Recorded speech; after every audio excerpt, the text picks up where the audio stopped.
will be shown as deferred revenue. Deferred revenue is the amount that's left, the balance on the contract left over the next 12 months.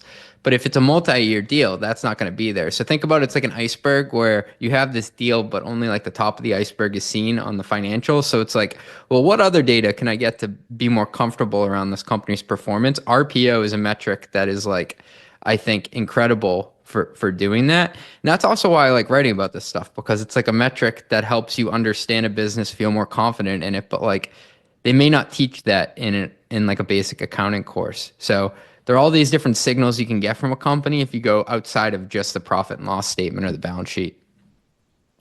I see. And would you recommend like a CFO, let's say for startup founders, CFO at startups, like learn from how public companies showing the numbers, like, let's say, oh, using RPO, like convince some investors when they are raising money, or would you recommend that using Yeah, those but it metrics? has to be specific to your business model. So everybody wanted to say use the metric Snowflake used for like 2 years because they had the highest valuation multiple.